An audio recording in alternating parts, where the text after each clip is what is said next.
За сайн бацхан уу. Залхуурал гэж юу вэ? Залхуурлын цаана ямар сэтгэл зүйн асуудал байдаг вэ гэдгийг ярих юм. Залхуурал гэж өөрөө юу вэ?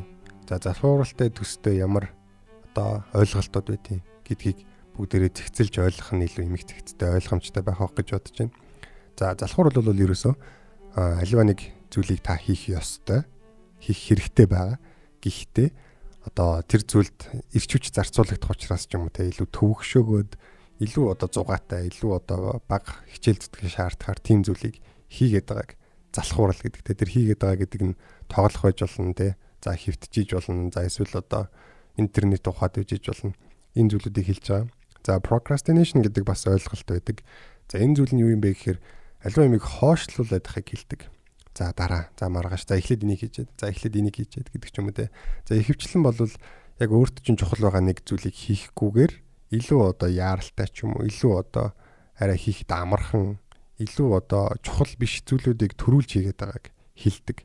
За энэ бол мэдээж өөрт алдагдaltaй зүйл тийм ээ. Ягаад гэхээр залхуурж байгаа хүмүүсийг бодвол хойшлуулдаг хүмүүс болохоор ихэвчлэн нөгөө юма хийхийг хүсээд идэг. Тэгээд хүсээд өөр юм хийгээд зовноод байгаа ч гэсэн эцэст нь ямар нэгэн байдлаар хийгээд дуусгадаг.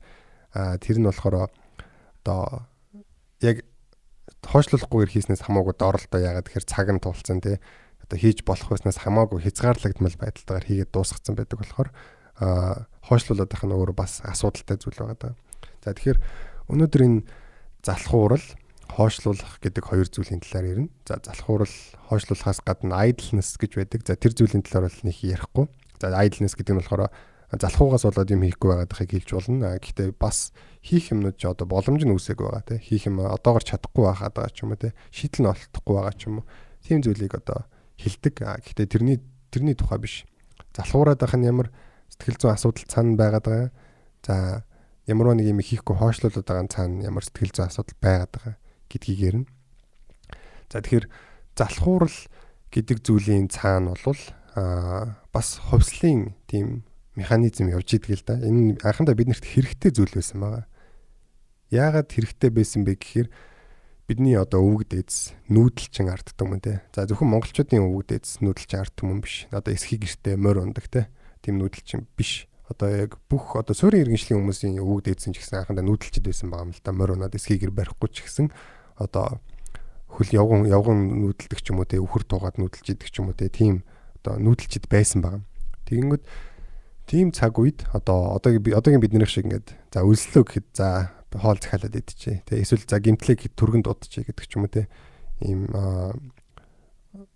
бэлэн тийм амьдралын хөвшил бол хамаагүй хэцүү байсан байгаа юм л да. Амьдралын тэр нөхцлүүд тийм ээ. Тэгэхээр хэрвээ магадгүй шархацсан бол эмчилгээ байхгүй те. Одоогийн шиг эм тэрэ байхгүй. Зүгээр нэг шархны бохироос болоод хүн өрөвсөж үхдэг байсан те. Тэгэхээр тийм цаг үед амьдарч исэн учраас ирч хүч гамнах гэдэг зүйл бол маш чухал байсан байгаа. Ирч хүчээ байн гамнжих шаардлагатай тий. Хэрвээ ингээд өдөржингөө ажиллаад залхуурахгүй байжгаад хамаг ирч хүчээ шавхацсан байжсэн чинь гинт араатан дайруултаа эсвэл гинт дайснууд нь дайрах юм бол тэр хүн зүхтаж чадахгүй, тулдаж чадахгүй ирч хүчээ барцсан байх гэдэг юм л да. Тэгэхээр эсвэл магадгүй хоолны тал дээр ч юм уу хоолгүй болцсон байлаа гэхэд тэр хүн айл хэдийн ирч хүчээ өөр зүйлд залхууралгүйгээр зарцуулсан байх юм бол хоол хөөж чадахгүй байсараад бүр үхэх аюултай те. Зүгээр яг өлсөж байгальд үхэх аюултай. Өдөр ирэх тусам тэр хүний бие муудна султан тэгсээр хагаад хоолоо барьж чадахгүй үхэн. За сүүлдээ бол иргэншил оюул иргэншил үүсээд тийм ээ. Нийгмээр амьдарч байгаа үед болохоор залхуурал гэдэг зүйл нь өөрөө бас айгүй муугар үнэлэгддэг зүйл байсан байгаа. Ягаад гэвэл яг анх одоогийн шиг юм бүх зүйл иргэншсэн биш те. Яг одоогийн шиг бүх юм зүйлүүд хувь хүний амьдрал гэж байхгүй те. Бүх зүйл бүлгээс хамаардаг те. Нэг нь мод чулуу цоглуулж хахад, нэг нь ус цоглуулж хах, нэг нь хоол унд цоглуулж хах хэрэгтэй ч юм уу те. Бүгд ийм бүлгийн ажлын хуваарлттай байсан. Тийм үед болохоор залхуу байгаа хүн бол мэдээч шууд сөргөөр үнэлэгдэн те. Тэгэхээр энээс үүдэлтэйгээр залхуурал гэдэг зүйл бидний тархинд бол одоо ч гэсэн байж идэг те. Бид нар залхуурах дуртай. Энэ яг үндэ бас эрч хүч гаманж байгаа бас зүйл мөн үү гэвэл мөн. Гэхдээ одоогийн цаг болохоор илүү амьдралын хувьд таашаалтай, таатай те. Өглөөхөд хоолоо захиалаад идэн. За имлэг ороод явчих болно те. Хэрэгтэй байгаа зүйлээ дэлгүүрээс за баг гарахчгүйгээр захиалаад авчиж штэ. Тэгэхээр амьдралын одоо хөвшил ийм амар болсон байгаа учраас бид нэр тийм ч их эрч хүч гамнуудах шаардлагагүй. За магадгүй заримдаа гудамжинд дээрэмдүүлэх ч юм уу те эсвэл цугтах шаардлагатай ч юм уу тийм болж магадгүй. Гэхдээ маш аюулгүй тайван ийм цаг үе болохоор бид нэр тэр гамнажгаа эрч хүчээ одоо за яг одоо өөрийгөө ядраахыг хэлээгүй шүү дээ тийм ээ. Яг бүр тэгтлээ их залхуурах шаардлагагүй гэж байгаа тийм. Энэ эрч хүчээ өөрийгөө бүрэн нээх, өөрийгөө бүрэн дайчлахад зарцуулах бүрэн бололцоотой ийм цаг үед амьдарч байгаа. За тэгэхээр энэ сэтлэр одоо тий залхуурлын цаана ямар асуудлууд байгаад байгаа вэ гэдгийг ярив. За товчхондоо бол залхуурлын цаана байж болдог сэтгэл зүйн хүчин зүйлүүд бол депресс байдаг. За депресс, за burnout буюу ажлаас хаашрах хам шинжээс болоод хүмүүс залхуурсан байдаг. За миний нэлээд ач холбогдол гэж ярих дуртай зүйл болохоор айдсууд байдаг. Айдсуудаас болж залхуурсан тохиолдлууд маш их байдаг. Яг цаана хайгаад үзэхээр тийм ээ. За тэгэхээр бас импостер синдром гэдэг зүйл бас яригдана. За энэ бол бас айдстайгаа нэлээд хөтөлцөж явдаг зүйл шиг санагддаг. За тэгэхээр энэ зүйлүүдийн энэ талаар энэ зүйлүүд яаж бид нэрийг залхууруулад байгаа гэдэг талаар ярив. За импостер синдром та нарт айгүй сонирхолтой санагдаж байгаа. Тэгэхээр эндээс нь эхлэе гэж бодож байна. За импостер гэдэг үг маань болохоор өөрөө гаднаас зөвшөөрөлгүй нэвтрэгч, халдагч гэсэн утгатай үг. За нөгөө Among Us гэх тоглоом дээр те импостер нь болохоор яг адилхан царайтай хэрнээ яг одоо хөнгөө газар очинготой нөгөө мангас болж өгөөд нэг нь алдаг штэ те. Тэгэхээр импостер синдром гэдэг нь болохоор хүн өөрийгөө хийсэн юмныхаа гавьяг хүртэх ирэхгүй гэж мэдэрж байгааг хэлдэг. Одоо өөрийгөө гаднаас халдагч, нэвтрэгч гэж мэдэрж байгаа гэсэн үг. Тэгэхээр энэ тохиолдол тэтгэлгийн жишээн дээр аюух илэрсэн байдаг л да. Тэтгэлэг авсан хүүхдүүд ёо надаас өөр хүүхд мундаг хүүхдүүд зөндөө байсан би яагаад авчваа гэдэг ч юм уу те. За өөр одоо уралдаан тэмцээнүүд дээр бас за би одоо төрүүлсэн тэгэхээр аюу сони юм а те тэр хүүхдүүд яатсан хүүхдүүдлээд би төрүүлсэн болоо гэдэг ч юм уу те. Өөрийгөө үнэлж чаддаггүй. За тэтгэлгийн жишээн дээр бол ялангуяа тэр чинь ингээд бүрэл түүнтэй шүүгч нартэй тусгай шалгуурын дагуу шүүгээд үе шаттайгаар одоо шалгаруулад авч байгаа шүү дээ. Гэтэл тэр үед өөрийгөө тэр хүн шүүгээд шүүхтэй болохоор би энийг хүртэх хэрэггүй гэж шүүж байгааг хэлж байгаа. Тэгэнгүүт тэр бүхэл бүтэн одоо тэр системтэйгээр шүүж байгаа тэр хүмүүсээс илүү таашуудаг юм уу гэвэл үгүй. Яг л тэр хүмүүс илүү шүүгэж чадаад таныг одоо авчлаа шүү дээ. Тэгэхээр энэ бол өөрийгөө л хоошин татдаг сэтгэл зүйн тийм айдас байдаг. Тэгэхээр энэ бол яг үндэ хоосон зүйл. Та хэрвээ альва зүйлд өөрийгөө одоо үнэхээр юм хийчээд тэрийг одоо хүртэх ирэхгүй гэж мэдрээд байгаа бол тэр чинь импостер синдром байх гэдэг юм л да. Тэгэхээр энэ дээр яаж тэрийг ялах вэ гэвэл яг тооцоолж үзэх хэрэгтэй. Яг энэ үнэхээр шалгуурт нь хүрсэн юм уу, стандарт нь хүрсэн юм уу гэдгийг үзээд үнэхээр хүрж яхад та өөрөө гэж мэдэхгүй байвал энэ асуудалтай байгаа даа л гэсэн үг. За тэгэхээр энэ дээр бол за энэ би ийм импостер синдром байгаад идэг. Тэгэхээр энээсээ болоод ингэж байгаа юм бэ шүү гэдгийг бас бодолцож хэрэгтэй. За импостер синдром дээр бас сэтгэл зүйч подкаст гэж ярьж байгаа учраас импостер синдромын давуу талыг бас хэлэх хэрэгтэй л дээ. Импостер синдромын давуу тал бол бас одоо импостер синдромоос болоод хүн за миний тэгдэг гэж юу байх вэ гэж өөрийгөө голоод хоошин татаад залхуураад байх тал байна. Гэхдээ нийгэмд орсон юмн дээр одоо нэг өөрийгөө хэрэгтэн одоо булхацсан гэж бодоод байгаа шүү дээ. Тэгэхээр тэрийгэ баригдуулахгүй үнэхээр тэгж бодоод байгаа учраас тэрийгэ баригдуулахгүй нь бол илүү хичээдэг тал бас байдаг. Гэхдээ яагаад энэ залхуурлын шинж болчиход байгаа гэхээр анханасаа за би одоо энэний одоо миний тэгдэг гэж юу байх вэ гэдэг ч юм уу тийм мэдрэмжээсээ болоод өөрийгөө дайжилдаггүй шалтгаантай байж болно. За burnout гэдэг зүйлийн талаар ярив.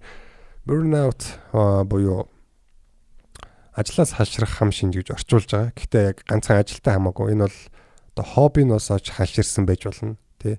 За ямар үед хаширдаг вэ гэхээр ер нь бол ерөнхийдөө гэж хэлэх юм бол айгүй тийм нэг зүйлд маш их хичээл зүтгэл зарцуулсан байна. Тэгээд тэрнийхээ үр шимийг хангалттай хүртээгүй гэсэн мэдрэмжээс болдог. Юм хийгээлэн үр шимийг хүртэхгүй болохоор хүн сүлдээ тэр зүйлийг сонирхол нь буурдаг. Одоо апати гэж хэлдэг те. Эмпати гэх юм бол бусдыг сонирхох, бусдын өмнөөс ойлгох тэр мэдрэмжийг хэлж байгаа. Апати гэх юм бол тухайн альва нэгэн зүйлд сонирхол алдсан байгаа, сонирхолгүй болсон байгаа мэдрэмжийг хэлдэг. Тэгэнгүүт апати нэлээд илэрч эхэлсэн байдаг. Хийсэн зүйлийнхаа үр шимийг хүртэхгүй болохоор. Тэгэхээр бас burnout гэдэг зүйл бол байгууллагын сэтгэл зүйн асуудалтай маш холбоотой.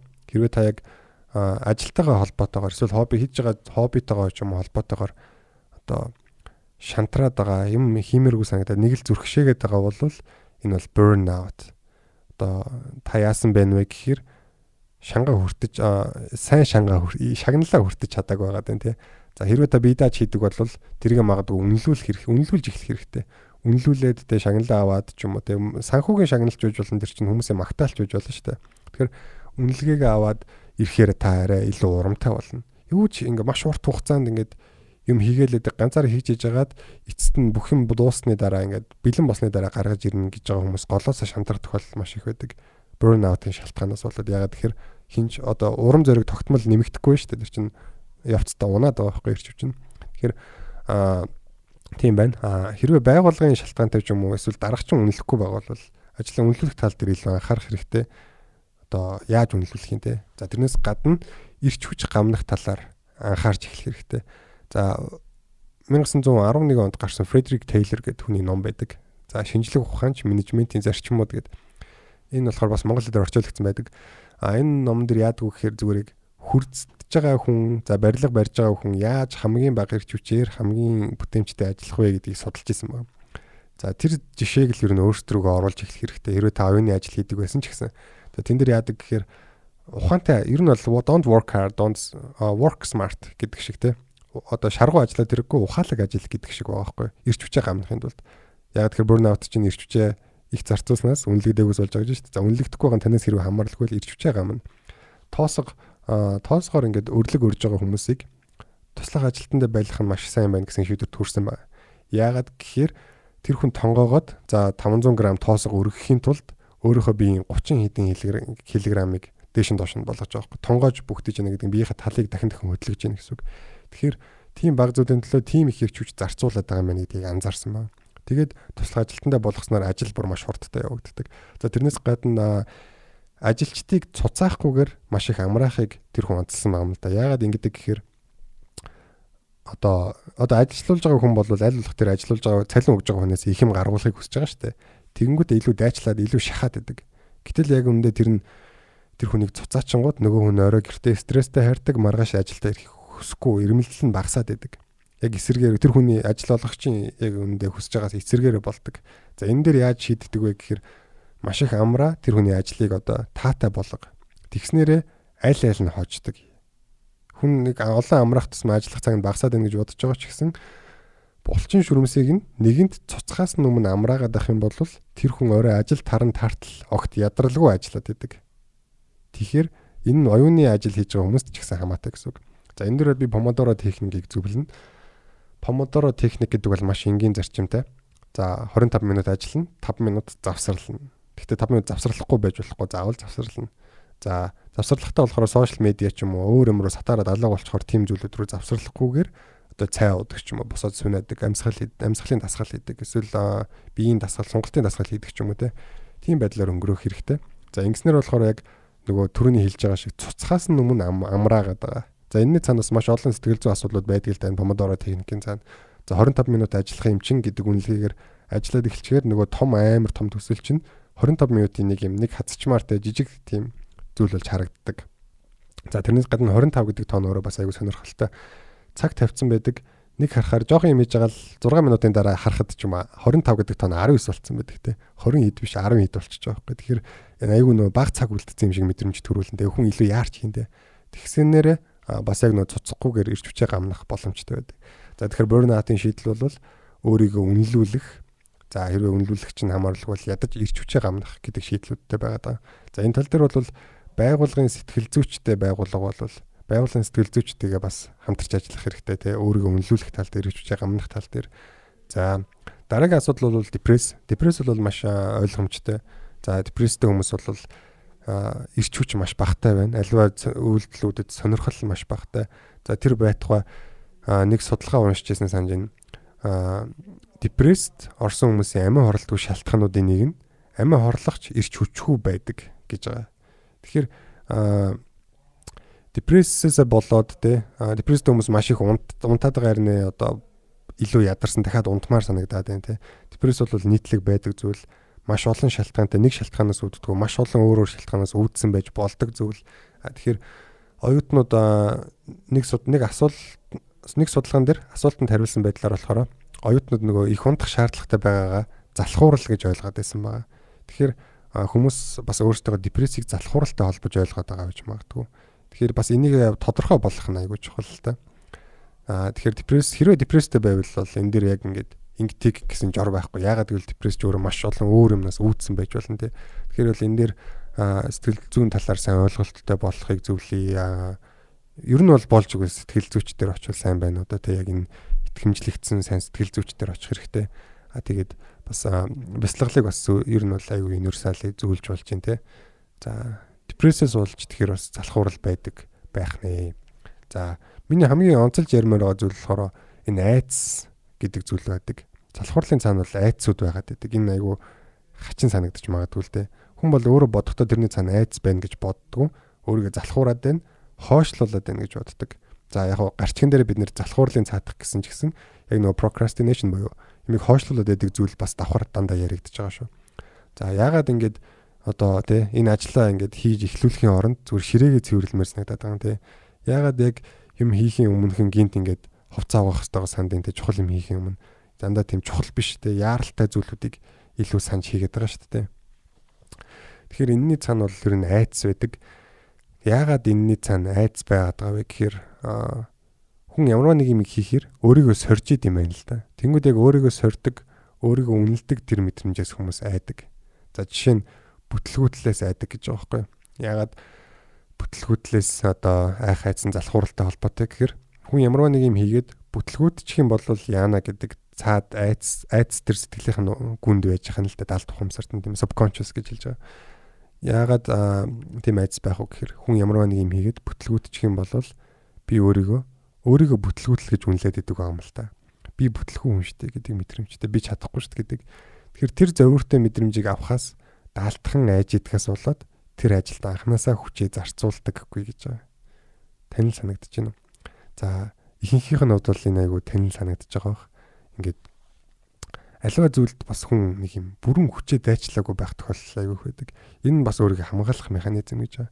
Яа тэгэхээр за би угаасаа өөрийнхөө чадах бүхнээ дайчлаагүй мó. Хэрвээ хичээсэн бол тултал нь хичээсэн бол чадхал байсан гэдэг тайлбартай үлдэхийн тулд гэж байгаа байхгүй. Дараа нь өөрөө тэгж хэлээд өөрийгөө тайвшруулдаг. Аливаа зүйлд бүрэн хүч чадлаа дайчилж үзээд бүтлгүүтчүүл яана гэдэг айдас байгаад байгаа байхгүй. Тэгэхээр анханасаа л угаас хичээгүй юм чи яа дий гэдэг тийм тайлбартай хүний сэтгэл айгу амар байд юм байна л та. Тэгэхдээ энэ нь бол яг бас сайн шийдэл үг гэвэл үгүй. За миний хувьд болохоор яг хүний нөгөө потенциалд итгэдэг одоо хандлагаар ханддаг одоо сэтгэл зүйчийн хувьд хүн өөрийнхөө потенциалыг дайчлах нь бол айгүй сайн зүйл. За тэгэхээр одоо би бүрэн дайчлаг юм чин гэдэг юмар өөрийгөө тайвшруулж явахын оронд дайчлаад үз. Дайчлах юм бол их хвчлэн та хожно. Тэрнээс гадна алдаж бас болно гэдгийг бол үүсэхгүй. Алдна гэдэг нь гэхдээ таны айж байгаа шиг тийм одоо ертөнцийн төгсгөл шиг тийм муу зүйл биш. Хүн амар айгаад байсан зүйлтэйгээ яг тулчаар яг үндэ тийм амар зүйл биш байдаг байхгүй. Одоо хүмүүсийн амьдралын зарим юмыг сонсохоор те энэ хүн яаж энийг зовлон туулж тис чадваа гэмээр юмуд маш их байдаг. Тэгээ хүн угаасаа өөр сонголтгүй тийм нөхцөлд орсон үед тийм угаасаа л тис чаддаг. Тэгэхээр тэр зүйл чинь бол тийм амар зүйл биш ээ. Харин тэр зүйлээс айгаад амьдралаа ингээд үрээд тэ хүссэн юмдаа хүрч чадахгүй байсараад боломжуудыг алдаад байгаа нь өөрөө жинхэнэ айх хэвээр зүйл байгаа байхгүй юу? Нөгөө Америкийн ерөнхийлөгч байсан те Рузвельт ерөнхийлөгч Делано Рузвельт ерөнхийлөгч үг баха те бидний айх хэвээр зүйл бол айх хэвээр цорын ганц зүйл бол айдас өөрөө юм а гэж те айхаас л айх хэрэгтэй гэж байгаа. Тэгэхээр айдас нь өөрөө тийм өртөг зардал ихтэй бид нэр альва нэг юмыг хийхдээ тэрнээсээ айсаар агаад баг одоо тэр бодит аюулаасаа өөрөө илүүтэйгээр зовцсон байдаг байхгүй. Тэгэхээр айдас бол биднийг хоошин зөндөх татдаг байх нэ. Тэгээд айдас ч юм дотор олон төрлүүдтэй гэж байгаа. Айгуу сонирн бас айдас байдаг. Тэ саний бүтлгүүтлийн айдасаас гадна. За мэдээч яг нэг цагтахаас айхтай хүмүүст үгүйсгэхдгээс айх бол одоо байдаг л зүйлтэй. Энэ бол угаасаа маш ойлгомжтой байх. Тэ хүмүүст одоо муугар хэлэгдэхээс айх айдас бол айгуу олон хүний танил зүйлтэй. Айгуу сонирхолтой айдас гэдэг байгаа нь юу гэхээр хүмүүс амжилтанд хүрэхээс айдаг гэж байгаа. Амжилтанд хүрчих үедээ гэж айдаг. Тэрнээсээ болоод өөрийгөө дайчилдах уу гэж байгаа байхгүй. Айгуу сонсож байгаа л та. Гэтэ энэ ямар учиртай гэхээр хүн нэг мундаг юмд хүрчих юм бол одоо олонний өмнө ингээ амжилтанд хүрчих юм бол дараагийн удаа тэрэндээ хүрч чадахгүй байх үедээ гэдэг айцтай байдаг гэж байна. Тийм болохоор анханасаа өөрийгөө тултал нь бас дахиад ажилтгүй. За энэ болохоор төрний одоо өөрийгөө дараа нь зөвтгөх шалтгаанаас өөр шүү дээ. Одоо өөрийгөө тулталд ажиллаад амжилтанд хүрчих юм бол дараа нь тэрэндээ дахиад хүрч чадахгүй бол яана гэдэг айцсаар яг нөгөө оргил дээр хүрэх юм дандаа өөрийгөө гацааж идэг. За энэ бол зарим хүний хувьд бол маш ойлгомжтой, маш танил зүйл байж таарна. Зарим хүмүүсийн хувьд бол байхгүй байгаах тэр үл одоо танд тийм зүйл байхгүй гэсэн үг. За fear of mediocrity гэж зүйл байдаг те. Дундаж байдлаас айдаг гэдэг. За энэ бас л яг адилхан зарим хүмүүсийн хувьд бол ойлгомжгүй байгаа. Зарим хүмүүсийн хувьд яг наа чин би гэж санагдаж байгаа. За энэ бол perfectionist байгаа байдлыг хэлж байгаа. Яадаг гэхээр ягаад энэ зүйл залхууралтай холбоотой вэ гэхээр юмыг хит төгсгөх гэдэг хүмүүсийн хувьд одоо all or nothing гэдэг одоо хандлагатай байдаг те. Нэг бол бүгдийг нэг бол юу ч биш те. Монголоор хэлэх юм бол тэгээ тултал нь хийвэл хийхгүй бол чадахгүй бол бити хий гэж хэлдэг те. Энэ бол яг perfectionist хандлагын илрэл юм л да. За энэ хандлага нь өөрөө сэтгэл зүйн хувьд маш зовиортой, төгшүүр ер нь бол шууд төгшүүр мөн л да. Маш зовиортой мэдрэмжийг одоо дотроо тээж идэг. Одоо хүмүүст одоо дундаж гэж үнэлэгдэхээс айдаг гэж байгаа байхгүй юу. Тэгэхэр чин одоо бүр одоо маш сайн үнэлэгдэхийг хүсдэг байх гэдэг байгаа байхгүй юу. Маш төгстэй хийж байгаа зүйл нь маш гоц тийм байхыг хүсдэг. За энэ нь өөрөө ямар одоо зовиортой зүйл вэ гэхээр ийм хүмүүсийн гараас юм гарахгүй байх тохиолдол маш их. За давуу талыг бас дурдах хэрэгтэй. Давуу тал нь бол үнэхээр бас одоо төгссөндөө болоод өөрийгөө шаардсандаа болоод одоо тэр хүмүүс тэгж үнэлэгдвэл яана гэснээсээ болоод үнэхээр сайн юм гараас нь гарах тохиолдол маш их байдаг. За бас өөрөө үнэхээр сайн карьертэй явж байгаа тохиолдлууд ч байдаг. За энэ бол давуу тал нь бас энэ сэтгэл зүйн асуудалд бүрэн одоо чөтгөрлөг, бүрэн одоо бурханлаг гэсэн юм байхгүй. Бүгд ингээд тунгийн тааруулах шаардлагатай байдаг тийм ээ. Тэгэхээр энэ дээр яаж тэр хүмүүсийн хувьд залхуурал болдог вэ гэхээр perfectionist хүмүүс энэ дээр бас жоохон ажиллах хэрэгтэй л дээ. Яадаг гэхээр өөрийгөө одоо хит сайн юм хийх ёстой гэсэн дарамтанд байлгаснаас болоод гараас нь юу ч гараагүй тохиолдлууд одоо тэр юмд хүрдэг гэж байгаас хамаагүй их. Ер нь бол тэр хүмүүст маш их санаа төрсэн байгаа, маш олон зүйл ихлүүлсэн байгаа. Гэхдээ тэрийг яг төгс байлгахыг хүссэн учраас огт гаргахгүй байх тохиолдол зөнд байдаг. Би энэ дээр бас өмнө жишээ ярьжсэн дээ. Одоо оюутан багтаа би нэг бичлэг хийдэг байсан. Сонирхолтой бичлэг, сэтгэл судлалын бичлэг, анимашнтэй. Тэрийгээ сурахын тулд анимашн сурж байгаа, видео эдитинг сурж байгаа, аудио эдитинг сурж байгаа. Voice over дуу оруулахыг сурж байгаа. Тэгэл одоо тэр агуулгыг бэлтэж, агуулга нь өөр хамгийн чухал зүйл нь дээ. Тэр олон зүйлийг хийж дуусчаад өчнөө их юм хийж дууссан хэрнээ хүмүүст үнэлүүлэх гэж байгаа байхгүй. Тэгээд үнэлүүлэхдээ болохоор хамгийн хүндэлдэг багш нараа хамгийн хүндэлдэг найзуудаа өгж байгаа. За тэгээд намайг шүүмжлээд өгөө гэж байгаа. Тэнгүүд нөгөөд бол нь вау. Тэгээ чи ийм гоё мэдсэн юм. Энэ одоо айгүй гоё юм болох нэ гэдээ баярлж байгаа байхгүй. Тэнгүүд би за окей тэ. Одоо нэг perfectionist төгс юм хийх гэдэг байгаа чинь нөгөөдгөө шүүмжлэх гэдэг чинь за шүүмжилчихтэй. Би ягаад тэгэхээр цацаад одоо олонний өмнө шүүмжлэгдээ тэрийг засахад оройтсан байжснаас эртхэн шүүмжлүүлээд төгс юмаа гаргаж авах гэдэг байхгүй. Тухайн яг тэр нэг оюутан байхын сэтгэл зүгээр тэ. Тэнгүүд за шүүмжлээд үг гэдэг. Тэнгүүд тэр ирж байгаа шүүмжлэлүүд бол ерөөсөө ингээд дандаа тийм хоёр салаа утгатай шүүмжлэлүүд байгаа юм л да. Жишээ нь одоо энэ одоо дан цэнхэр өнгө цагаан өнгөөр дагнах уу? Дагнас нь гоё вэ? Эсвэл одоо олон өнгө байсан дээр юу гэдэг ч юм уу. Энэ бол аль нь ч байсан тэр бичлэг сайн байж болно. Тэ? Жишээ нь одоо яг видео чинь ингээд дуу нь сонсогдохгүй байна гэдэг ч юм уу. Тийм яг нэг үзүүртэй шүүмжлэл биш тэ. Тийм одоо яг шүүмжлэх юм баг байхгүйснээс бол тийм шүүмжлэл ирж гин гэсэн үг байхгүй.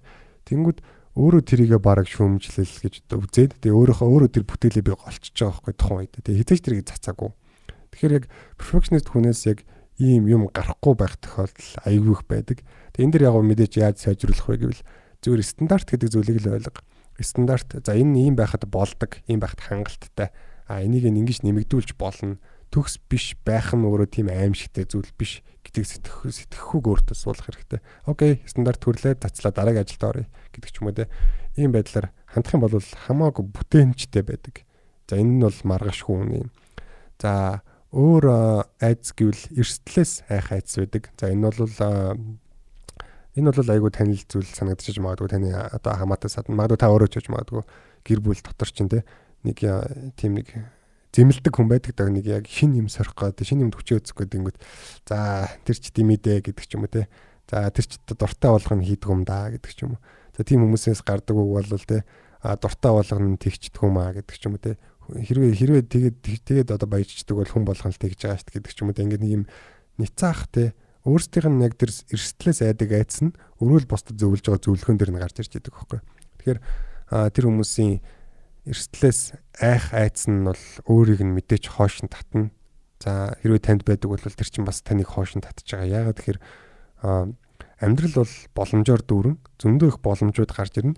Тэнгүүд шинэ боломж гарч ирэнгүүт тэрийг огт хүлээж авахгүй тэр боломжууд хүчийг үзэхгүй байна гэдэг нь өөрийгөө маш их хохироочж байгаа байхгүй. Өөртөө маш их сул тал өгчөж байгаа байхгүй.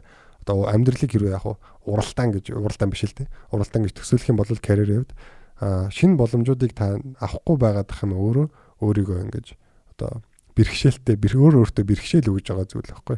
Тэгэхээр энэ тал дээр бол одоо яг шинэ зүйлийг авах нь бол айгүй амьдралд хэрэгтэй. Харин зүгээр яг энэ хүмүүсийн хандлага болохоор зүгээр л сурсан замаараа одоо ирсэн замаараа сурсан дуугаа дуулаад буцна гэдэг шигтэй. Яг л зүгээр хийгээ сурцсан тэр арга барилаараа амьдралын хөвшлээрээ хийдэг ажиллаа л хийгээл амьдрий гэдэг хандлага байгаа байхгүй. Тэгэхээр энэ бол яг сэтгэл зүйч заавал энэ дээр одоо яг ойлгуулахад сэтгэл зүйчж байгаад шаардлагагүй шүү дээ.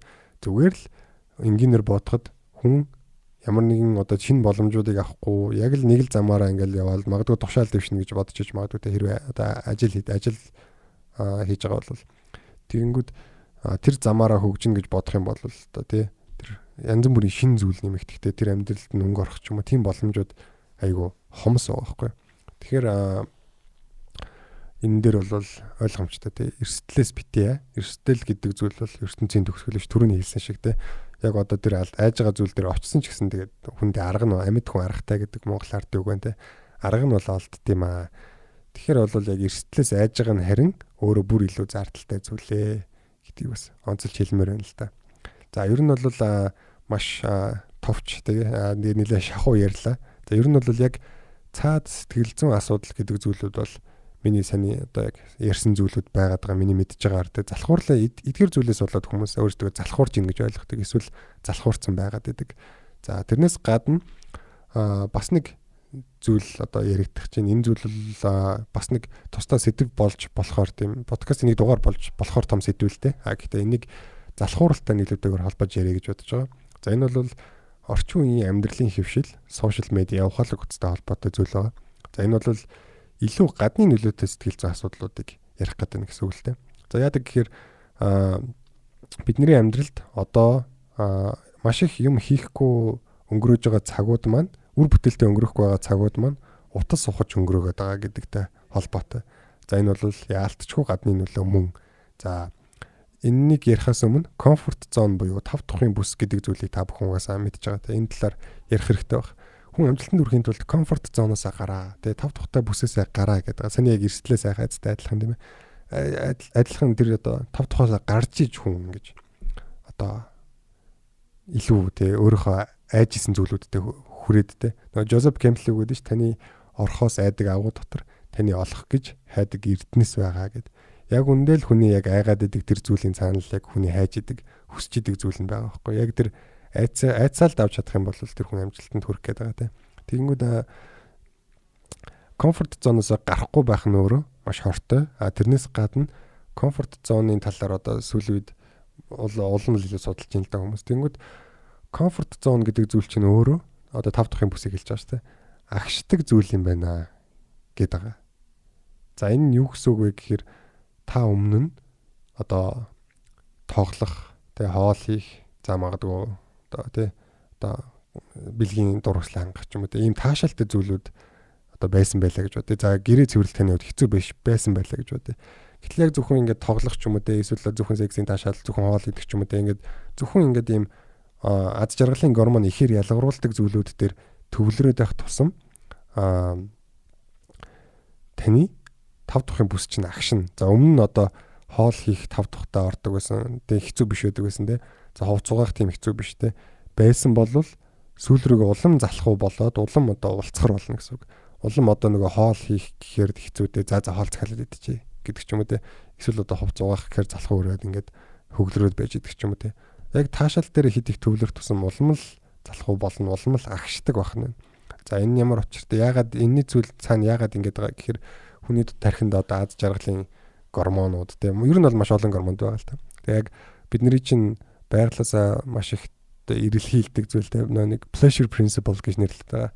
Таашаалын зарчим гэж нэрлэдэг байгаа зүйл бол бид нэр аз жаргал таашаалтай зүйл рүү ингээд тэмүүлж идэг, хайж идэг тийм ээ. За энэ яаж юм гэхээр одоо байгалийн одоо шалгарлын жишээгээр ч юм уу ярих юм бол за өрөөд мөлдөчлээ. Тэгээ өрөөд мөлдөх тэр үйлийг хийж гин. Тэнгүүд тархинд нь маш их аз жаргалын гормон ялгарна. За хоол болоод идчихлээ. Аз жаргалын гормон. За яг ангаа яг унгаад авлаа. За аз жаргалын гормон ялгардаг. Тэнгүүд одоо цагт болохоор энэ аз жаргалын гормоныг хиймлээр ялгаруулах тухай ингээд маш их хүмүүс судалж байна. Маш их хүмүүс энийг бизнестэй ашиглаж байна. Хамгийн нийтлэг жишээ бол сошиал медиа, Instagram, Facebook те YouTube хүртэл. За энэ дэр болохоор яадаг гэхээр аз жаргалын гормоныг бид нэр хурууны үзүүрээр аваад байгаа байхгүй юу? За notification ирлээ, дарлаа харангуй тэр тэний зурган дээр лайк тарсан байна. Тэр тэн дээр мессеж бичсэн байна гэдэг үгүүд нь аз жаргалын гормоныг ялгаруулад байгаа. Тэгэхээр бид нэр өөрөө аз жаргал тэмүүлж амьдэрдэг хүмүүс чинь өөрөө аз жаргалаа тийм амархан авчаад байгаа болохоор илүү нөгөө чухал зүйлүүдтэй тэр ирч хүчээ зарцуулахгүй одоо нөгөө өөрийнхөө ирч хүчийг илүү тийм амархан зарцуулагддаг, илүү амархан олж авдаг зүйлүүд зарцуулаад өдөр цаг хугацаагаа бас тэнцэнэ өнгөрөөгд байгаа байхгүй. Тэнгүүд угаасаа л нөгөө таашаал яг эрэлхийлдэг таашаал нь тэнцээ авагдаад байгаа болохоор бид нэр гарч явах шаардлагагүй. За энэ бол одоо нийтлэг жишээ дээ. Нөгөө порно индастри хөгжих тусам нөгөө залуучууд найз охинтой болох сэтэл нь багасаад байна гэж байгаа. Тэгээ зарим залуучуудын хувьд бол одоо нөгөө одоо Японд байгаа жишээг аягүй хүмүүс ярьж байгаа шүү дээ. Гэрээсээ огт гарахгүй одоо тэгээ бүх юмыг өрөөнөөсөө ч гарахгүй өнгөрөөдөг гэдэг байгаа тийм. За тэгэнгүүт одоо гараад тэгээ яг өөрийгөө хөгжүүлэх магадгүй одоо тэр дотор тоглоомд байгаа одоо дүрэн магадгүй яг амьдралдаа байх үнэлэгдэх хэрэгцээг ч юм хангацдаг ч юм уу те. Эсвэл яг тэр тоглоом дотор тоглоомыг бол яг бүрэн өгөөсгдөггүй тоглоомд бол мэдээж даваа тал байгаа тийм ээ. Тоглоом дотор үүсэж байгаа харилцаа нь магадгүй харилцааны хэрэгцээг нь өгчдөг ч юм уу. Иймэрхүү байдлаар ингээд өөр юм хийх те өөр гарч одоо ертөнцид яг жин бодит ертөнцид дээр жинхэнэ биеэрээ тоглоомд оролцох тэр одоо шаардлагуудыг хүсэл эрмэлзлийг багасгаад байгаа байхгүй юу. Яг хурууныхаа үзүүрээр авчаад байгаа болохоор тэгэхээр энэ тал дээр бол яг энэ сошиал медиагийн нөлөө бол маш их байгаа. Тэгээ сошиал медиагийн энэ тал дээр бол хүмүүсийг аль болох удаан өөрсдийнх нь аппликейшн дээр байлгах тал дээр бүр ингээд маш яг энэ тал дээр ингээд мэрэгсэн сэтгэл зүйчдийн бүлэг тий бүр яг ажиллаж байгаа тогтмол судалгаатай. Тэгэнгүүт тэр хүмүүс бол үнэхээр ажиллаа сайн хийж байгааг бидний донтолтуудаас харж болно тий. Өмнө нь бол хүүхдүүд PC-ийн донтлоо гэж ярьдаг байсан бол одоо угаасаа тэрийг ярихаач байсан. Ягаад гэвэл бүх хүн донтсон байгаа байхгүй юу. Бүх хүн байн уцаа авах чидэг, уцаа авахгүй бол уцгүй байх юм бол бараг шалтан явж байгаа юм шиг тухгүй санагддаг тий. Тэгэхээр энэ зүйлүүд нь өөрсдөө бид нарыг яаж татах вэ гэдэг дээр маш их сайн судалгаа хийсэн. Тэгээ Instagram руу ороход жишээ нь notification шууд орж ирдэггүй. Жохон байж байгаад орж ирдэг. Энэ алдаа биш гэж байгаа байхгүй юу. Энэ бүр яг зориултын тийм одоо нөгөө казино дээр нөгөө суглааны одоо Wheel of Fortune гэдэг те одоо хувь заяаны хүрдэг гэх юм уу. Тэрийг эргүүлэхээр яг ингээд нөгөө аз дээр буух гэдэг нь юун дээр буух айгуу тийм игзэгтэй эргэж байгаа л нэг зогсох гээд байгаа юм шиг гүйж явж байгаа л зогсдог штэ. Тэрэн шиг эффект гэж байгаа байхгүй. Яг нөгөө нэг одоо өссөн үр дүнгийн өгөхийн тулд өмнө жоох хүлээл гэж өгдөгтэй. Тим юм хүртэл байдаг. За бид нэр ингээд нэг мэдгэд YouTube-ээс нэг юм хайх гэж орсон юм шал өөр юм үзсэн явж байдаг. Тэгээ эдгээр бол биднэрт яг тааруулаад өгсөн байгаа. Тэр юмнууд нь бол үнэхээр сайн ажилласан байна л гэсэн үг. За эсвэл одоо уцаараа өөр юм хийх гэж орсноо нэг мэдгэд Facebook орсон явж идэг нь энэ бас л тэднэр сайн ажиллаад байна л гэсэн үг. Нэг ийм зарчим байгаа даа шүү дээ. Хэрвээ та дижитал одоо энэ үйлчилгээнүүдийг энэ сошиал медиа үйлчилгээнүүдийг үнэгүй авдаг болвол яг үн төлбөртэй авдаг мэдээж үйлчилгээнд байгаа л та. Хэрвээ та төлбөргүй тэрэнд үйлчлүүлдэг болвол та өөрөө тэр компани зарж байгаа бүтээгдэхүүн юм аа гэж байгаа. Тэгэхээр одоо Instagram-ыг ч юм бодоод үзье л та. Бид нэр яг Instagram-аас бол өөрсдөөс нь тогтмол гаргадаг юмыг бид нэр үзэх гээд тийш ороод байдаг юм байхгүй. Бид нэр одоо найз нөхдөд зориулж харуулах гэсэн ч юм уу тэр юмнуудыг одоо би биенийхээ зургийг үзэх гэсэн хүмүүс л ер нь бол тэнцээ ороод би биенийхээ зургийг хийгээд байгаа шүү дээ. YouTube дээр ч гэсэн адилхан одоо үзэгчд нь өөрсдөө бүтээгч болоод явдаг. Тэгэхээр энэ зарчмуудаас одоо яг энэ байдлаас харахад бидний яг энэ 5 тухал маш их агшсан байгаа байхгүй. Яг энэ нэг таатай нэг тий уцаар оролтоо суух, компьютерээр оролтоо суух энэ бүс рүү маш их агшиж байгаа. Тэнгүүд энээс болоод бидний одоо гадагшаа тэмүүлэл байхгүй одоо маш одоо тавгүй мэдрэмжтэй гэдэг нь одоо таашаалын гормон ялгараад байгаа ч гэсэн өөрийн үнэлэмж тогтмол унаад байгаа байхгүй. тогтмол одоо тэр ингээл байнга нуруу бүхдэг бол тэнцэнэ биеийн уламжлал дээр аль те одоо эрүүл мэнд нь улам муудаал байж байгаа да одоо өөрийн үнэлэмж тогтмол унж идэг. Тэгэнгүүт бидний одоо өвөг дээдсүүд байглаасаа хизээч яг тийм тав тохгүй ер нь бол тав тохгүй байх гэдэг зүйлд бид нар маш их тийм суралцсан байдаг гинэ. Тэгээд одоо бидний хийгээд байгаа зүйл болохоор тав тохгүй мэдрэмжээс зүхтаагаал гэж судцаа оролдчихдаг. Тэгэхээр заримдаа бол бид нар яг энэ тав тохгүй байдлыг биеэрээ мэдэрч туулж өнгөрөөх хэрэгтэй. Тэгжиж илүү хүчрхэгждэг те. Одоо дасгал хийхэд би тавгүй мэдрэмж авдаг. Энэ бол үнэн. Ягаад гэвэл булчингийн идүүд задарж байгаа. Тэгээ буцаад одоо идэхтэй илүү хүчтэй болж идэж байгаа нөрөө одоо булчинг хөгжүүлж байгаа зүйл шүү дээ тийм ээ. Тэрэн шиг яг сэтгэл зүйн хувьд ч гэсэн энэ таагүй мэдрэмжүүдийг бүгдийг мэдэрч сурах хэрэгтэй. Яг ингээд одоо тэр мэдрэмжээс зүхтаагаад бол та насаараа зүхтааж чадахгүй те. Зүхтаагаад яг нэг харанхуй өрөөний буланд насаар амьдарч байгаа бол тэр чинь өөрөө бас бүр илүү тав тохгүй зүйл үр дүнд харамсалтай үр дүнд хүргэж байгаа байхгүй. Тэгэхээр тав тохгүй зүйлүүдийг бас зөрүүд мэдэрч явах хэрэгтэй. Тэгээд бас нэг ийм чаленжийг бас би дэвшүүлмээр нэг хүн болгоны амьдралд нэг тийм хэсэг байх хэрэгтэй гэж боддог. Яг чөлөөтэй өөрийгөө өөртөө зарцуулдаг тийм чаленж. Чаленж гэдэг нь сорилттэй. За одоо жишээ нь ууланд нэг том уулыг зөрөөд за тэр уулын оргил дээр гарчаад ирнэ гэдэг ч юм уу те. Тэр уул руу явхад бол угаасаа тухгүй байж магадгүй те. Та юм бэлдэх хэрэгтэй болно. Гарч явахдаа даарна те. Дээшээ гарахад хөл чинь цоцно. Тэгээд таны сэтгэлээ чинь одоо те нэг эсвэл яг бас нэг уул руу гарахад манай хамт явсан найз маань те. За болио те. Энэний оргил руу гарахгүй маань ингээд эн чинь амарч байгаад явчихъя гэдэг ч юм уу те. Тиймэрхүү юм аягүй хата хэлжсэн те. Тэгээ яг би бол тэр найзгаа чадна гэдгийг угаасаа мэдчихсэн. Тэгээ манай хүний яг сэтгэл нь яг тэнцэн яг өвдөг нь яг ингэж тэр уулыг туулж одоо чадахгүй болоо сөхөрхөөс өмнө сэтгэл нь сөхөрч байгаа байхгүй. Тэг яг өөрөө бол угаасаа чадах бие билдэртэй гэдэг мэдж байгаа шүү дээ. Тэнгүүд яг би бас өөрийгөө дайчлах хэрэгтэй болж байгаа. Миний яг сэтгэлийн тал нь бас дэнжээд за энэ ч амарчаа. Энэ ч ингээд бит хоёр ингээд амарчаад хоолунд хийж идчихэ буцаа явчаа гэдэг байгаа байхгүй.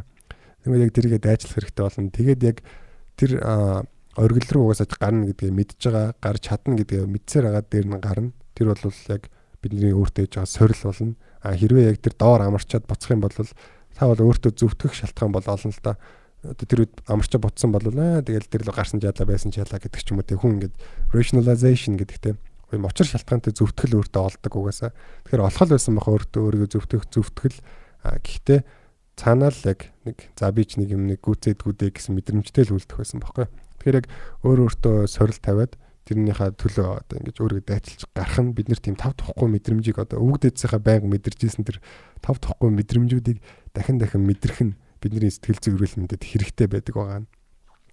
За тэгээд яагаад тэгдэг вэ гэхээр ингэж байгаа хөө. Одоогоос яг 100 жилийн өмнө ч юм уу за 105 жилийн өмнө байсан гэж бод. Яг Улаанбаатар хотод одоо Гоминданы цэргүүд ороод ирсэн те гамин цэргүүд те.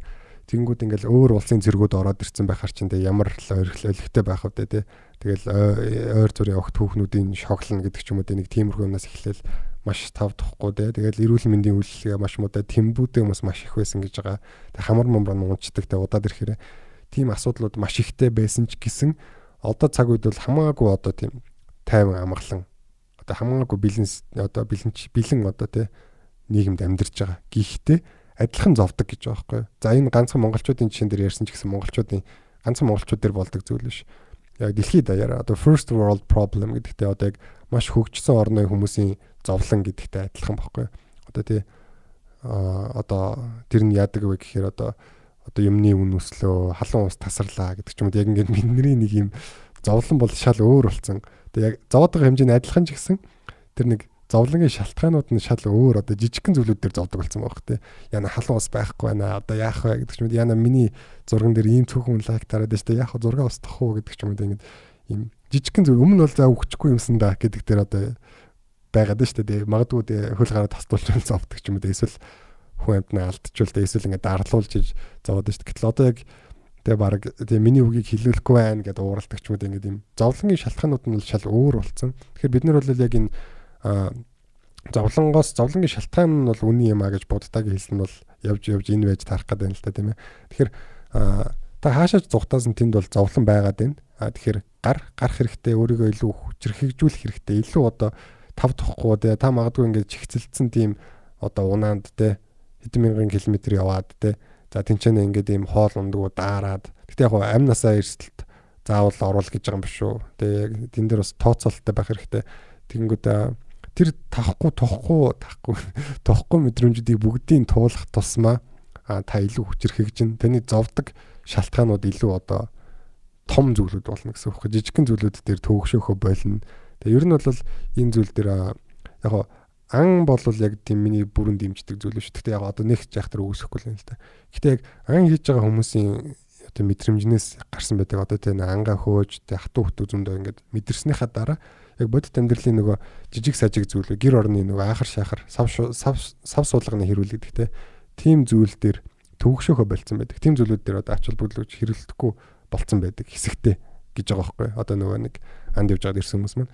Тэгэхээр ер нь бол тийм тав тухгүй байдлыг их мэдрэх тусмаа таны хувьд асуудлууд илүү жижигхэн зүйл болно л гэсэн үг. Илүү хүчрхэгжээд байгаа хэрэг.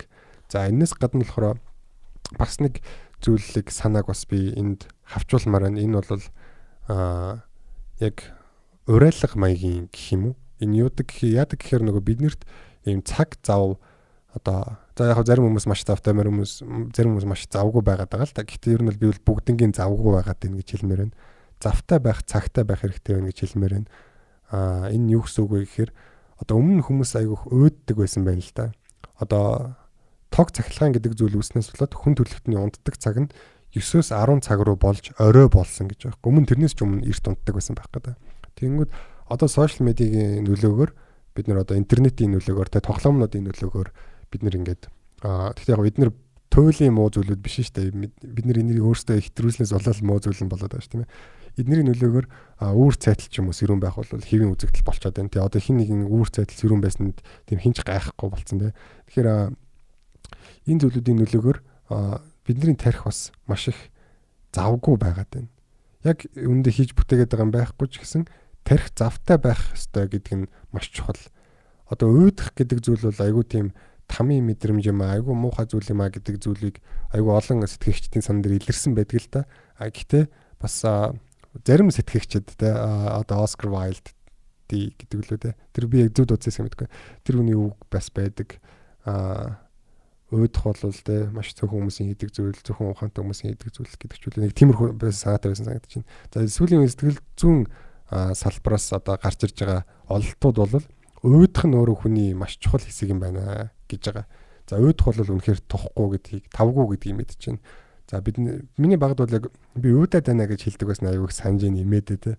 Тэгээ ингээд тоглолдог ч юм уу тэрийг болно зугаацханд бол тэгэнгүүт одоо уйдах завгүй болцсон. Одоо уйдах гэдэг юм энэ хөгжсөн нийгмүүдэд байхгүй те. Одоо яг хөгжиж буй манай нийгэмд ч байхгүй.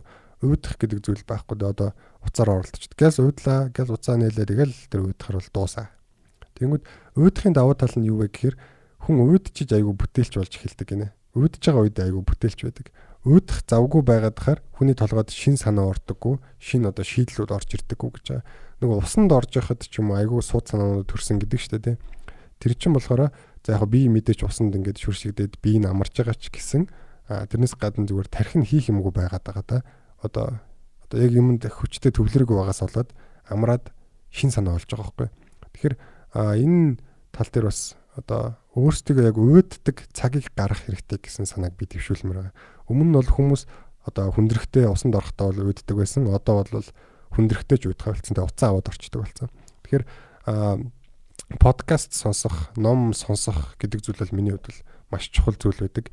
Энэ бол одоо яг ингээд үр бүтээлгүй одоо зүгээр хоол хийж яхад ч гэсэн тэр цагийг ингээл нэг номны бүлэг сонсчдаг ч юм уу те маш олдтой юм одоо боловсруулж идэг зүйл мөн тэгэхээр яг подкаст сонсгоо бойл ном сонсгоо бойл гэж юм шиг те өдөрт зүгээр нэг тогтмол цагийг за өдөрт нэг 5 минутыг ч юм уу ядаж уйдахад зарцуул бясалгал гэдэг байгаа чинь бас нэг хэсэг нь тэр байгааз одоо тодорхой хугацааг уйдахад зарцуулах хэрэгтэй яг тэр уйдж байгаа үед одоо шийдлүүд олддог шин санаа олддог те шин бизнесийн санаа хүртэл олддог те тэгэхээр яг ийм цаг завгүй байгаад байгаа ийм их нэг дарлуулж байгаа те энэ их мэдээлэл дарлуулж байгаа мөчүүд байгаад байгаа.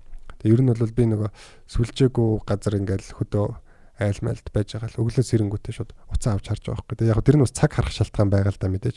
Тэгэхээр бугуун цагтаа бол бас зүгээр юм билээ.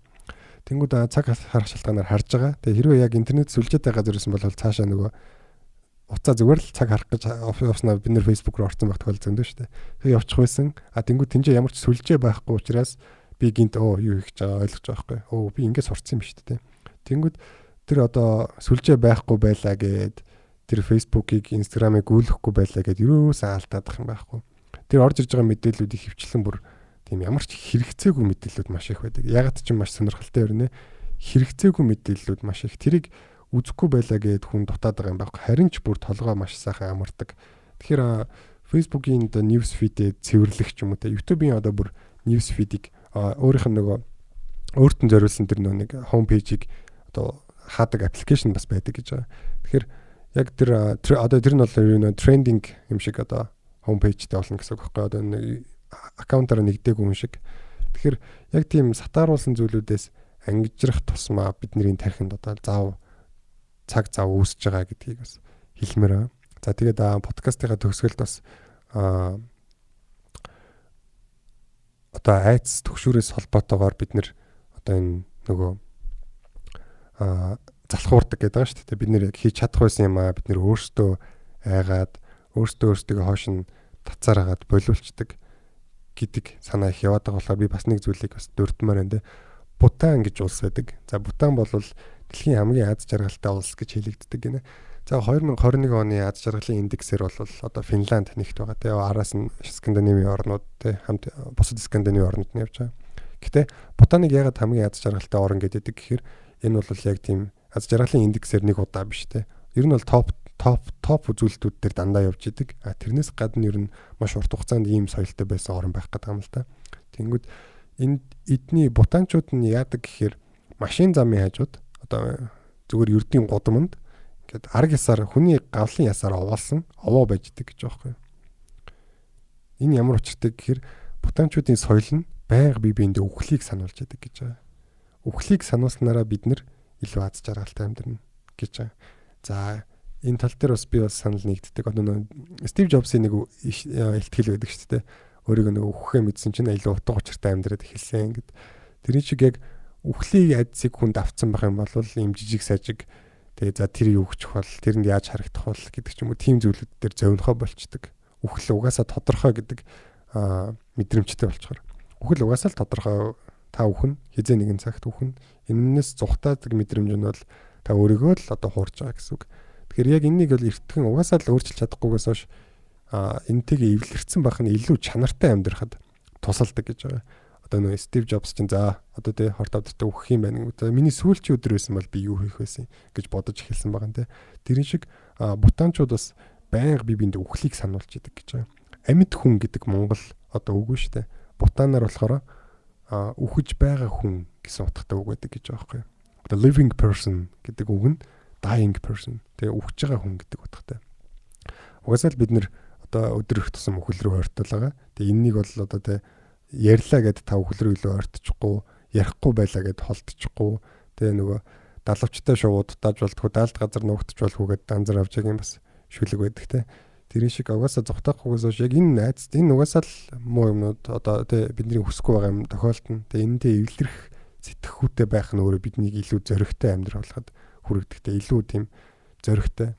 Тэгээд энэний төгсгөлт бас те зүгээр л бидний айж одоо өнгөрөөж байгаа тэр зардал нь өөрөө айдсынхаа айгаад байгаа зүйлийнхаа аюулаасаа их байх тохиолдол аюул их байдаг. Тэгэхээр залхуурлын цаанаас ийм зүйлүүд байх нэ. Тэгээд та бүхэндээ баярлалаа. Байнга сонсож байгаад бас байнга баярлалдаг шүү. Сонсож байгаад баярлалаа. Тэгээд дараагийн дугааруудыг сонсороо улам чанартай болох болно. Дараагийн дугаараар уулзцгаая.